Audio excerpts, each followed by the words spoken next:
Hello everyone, কেমন আছো সবাই? আশা করছি সবাই ভালো আছো, আমরাও ভালো আছি। এই ভিডিওটা হচ্ছে রবিবার সকাল 5:30 থেকেই শুরু করলাম।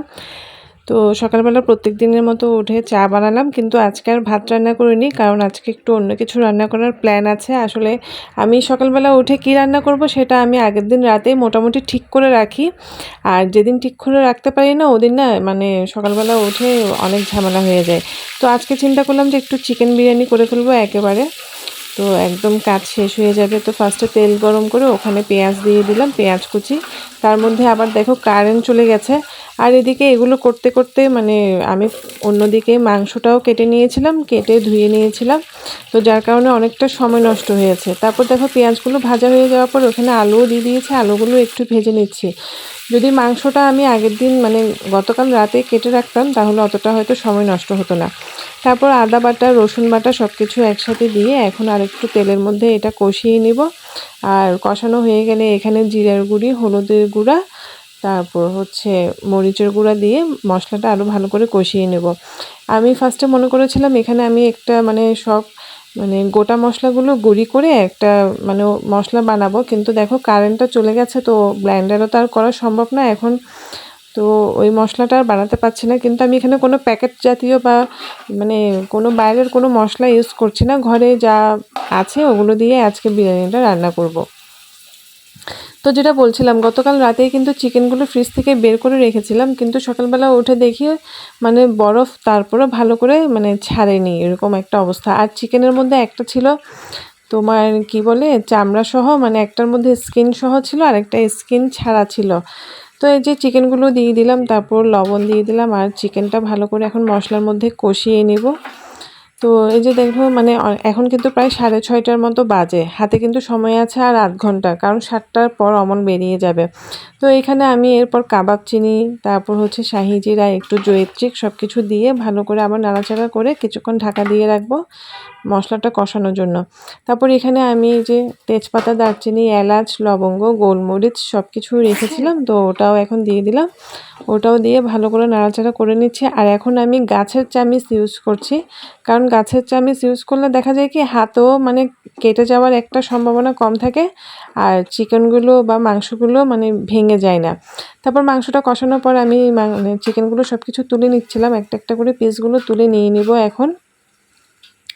আর ওইদিকে যে পোলাও চালটা ধুয়েও মানে পানি ঝরিয়ে রেখেছি, তারপর এখানে পোলাও চালটা এখন এখানে দিয়ে দিলাম মশলার মধ্যে, কারণ চালটা ভালো করে ভেজে নিব। যদি চিকেনটা তুলে না নিতাম তাহলে চালটা কিন্তু ভালো করে ভাজা যেত না।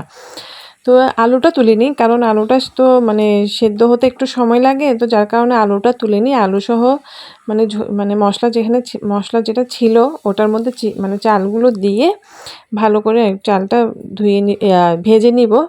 তারপর এখানে আমি পরিমাণ মতো জলও দিয়ে দিয়েছি, ওটার ভিডিওতে দেখাতে পারলাম না, কারণ যে বললাম হাতে মাত্র আর আধ ঘন্টা সময় আছে, আর ভিডিওতে অত কিছু দেখাতে গেলে না আমার রান্নাটা 12টা বেজে যাবে একদম, যেটা সত্যি কথা খুব তাড়াহুড়া করছিলাম। তারপর এখানে এখন মাংসগুলো দিয়ে দিলাম, তুলে রাখা মাংসগুলো, ওগুলো দিয়ে চালটা ভালো করে নেড়ে আর একটু ঢাকা দিয়ে দিব। আর অমল কিন্তু অলরেডি দেখছিলাম যে মানে ড্রেস পরে রেডি হয়ে গেছে। তারপর এখানে কেওড়া জল দিয়ে দিলাম, তারপর অল্প আলু বকরা আর ঘি দিয়ে দিলাম। তো আমাকে বলছিল যে যে কোনো সময় বৃষ্টি আসতে পারে, আমি বেরিয়ে যাচ্ছি। আমি বলছিলাম না, মাথা খারাপ, আমার রান্না কিন্তু হয়ে গেছে, আর একটু 5-10 মিনিট ওয়েট করো, আমি মানে বক্সে করে দিয়ে দিচ্ছি। তো বলছিল যে না, এটা হতে আরও সময় লাগবে, আমার মনে হয় না এটা 5-10 মিনিটে রেডি হবে। আমি বলছিলাম যে না না, এটা রেডি হয়ে গেছে।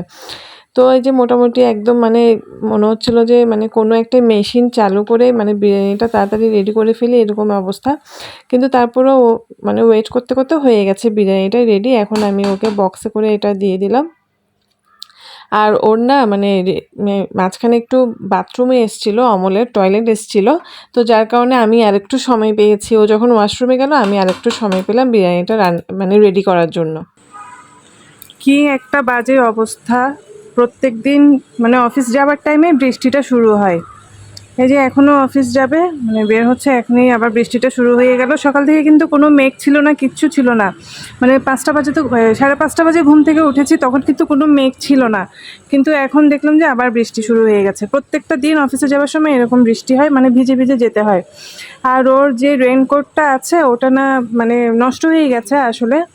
তো যার কারণে ওটা পড়া আর না পড়াটা হচ্ছে মানে একই কথা। তো আমি এখানে বারান্দায় এসে দাঁড়িয়ে আছি, দেখছি যে ও ব্যাগ বের করছে, ওই জন্য ওয়েট করছিলাম একটু। আর এখানে দেখো মরিচ গাছে কিন্তু কি সুন্দর মরিচ ধরেছে, আর অনেকগুলো মরিচের ফুলও এসছে।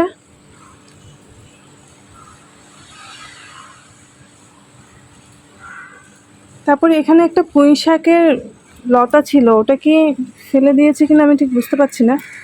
আচ্ছা, না না না না না, এই যে এখানে পাতার ভিতর দেখা যাচ্ছে না, এই যে পুঁই শাকের লতাটা যে আবার নতুন করে উঠছে।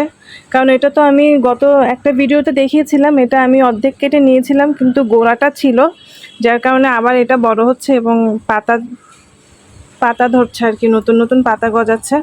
তো এই যে ও এই যে ভিজে ভিজে চলে যাচ্ছে বাইকে করে, মানে এত খারাপ লাগে, প্রত্যেকদিন অফিসে যেতে হয় একদম ভিজে ভিজে। আমি এখন রুমে আসলাম, মানে পুরো ঘেমে একটা অবস্থা, অসম্ভব গরম লাগছে রান্নাঘরে। আর বিরিয়ানিটা যে কি তাড়াহুড়া করে রান্না করেছে ওটা কেবল আমিই জানি, কারণ মানে অনেকটা সময় লেগেছে আসলে। মানে মাংসটা যদি গতকালকে রাতে কেটে রাখতাম তাহলে অতটা হয়তো সময় লাগতো না, ওটা কাটাকুটি করতে বা ধুতে পরিষ্কার করতে অনেকটা সময় নষ্ট হয়ে গেছে। তো মানে ও তাড়াহুড়া করছিল যে বৃষ্টি আসবে বৃষ্টি আসবে, আমি চলে যাচ্ছি। কিন্তু এত কষ্ট করে রান্না করার পর যদি এটা নিয়ে না যায় কেমন লাগে বলো তো, খুব খারাপ লাগে। আমি বলছিলাম যে না তুমি একটু ওয়েট করো, মানে আমার হয়ে গেছে হয়ে গেছে এরকম অবস্থা। তো অনেক তাড়াহুড়া করছিলাম। তো এখন দেখি যে এই ডান হাতটা প্রচণ্ড রকম যন্ত্রণা করছে মানে এখন। তো এটার থেকে বোঝা যাচ্ছে যে আজকে সারাদিন আমার হাতটা হয়তো যন্ত্রণা করবে, ব্যথা করবে, কারণ মানে ইদানিং বেশি হাত যন্ত্রণা করে, মানে একটু থেকে একটু কাজ করলেই মানে হাতের ব্যথা বা হাতের যন্ত্রণা যেটা ওটা শুরু হয়ে যায়। তো এই তো তুলতুল ঘুমাচ্ছে এখানে। আমি এখন একটু কয়েকটা ভিডিও জমা হয়ে গেছে, ওগুলো এডিট করব। তারপর এই তো চলো এখন এর মানে এরপর কি করছি এগুলো সব পরে কথা বলবো, তোমাদের সাথে শেয়ার করব। সকালবেলা ভিডিও এডিট করলাম, ওই যে মানে অফিসে যাওয়ার পর, অমন অফিসে চলে যাওয়ার পর তোমাদের সাথে যখন লাস্ট সকালবেলা কথা বললাম রান্নাবান্না শেষ করার পর, এরপর ভিডিও এডিট করলাম। তারপরে একটু শুলাম, শোয়ার থেকে উঠে গান শুনলাম কিছুক্ষণ। তারপরে যে দেখো ঘরটা সব পরিষ্কার করলাম, ঝাড়ু দিলাম, তারপর স্নান করলাম, ঠাকুর পুজো করলাম। এই এখন হচ্ছে খেতে যাব, প্রচণ্ড খিদে পেয়েছে, সকাল থেকে কিছু খাওয়া হয়নি, এখন প্রায় 2টার মতো বাজে আর বাইরে এখনও বৃষ্টি হচ্ছে।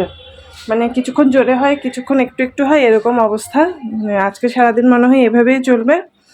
তো এখন আর কথা বলতে পারছি না, এখন খেতে যাব, অসম্ভব খিদে পেয়েছে, সকাল থেকে কিছুই খাওয়া হয়নি। তুলতুলকেও স্নান করিয়ে দিলাম, আগে ওকে খেতে দিব তারপর আমি খাবো। এই তো এখন দুপুরে খেতে বসলাম, তুলতুলকেও খেতে দিয়েছি আর আমিও খেতে বসছি। আর সঙ্গে তো সালাদ ছিল, তারপর আচার ছিল, মানে আচারটা আমি ফার্স্টে নিইনি, তো পরে নিয়েছিলাম, ওটার ভিডিওটা দেখানো হয়নি। আর সত্যি বিরিয়ানিটা কিন্তু খুব টেস্ট হয়েছে, কালারটা দেখেই বুঝতে পারছো একদম ঝরঝরা।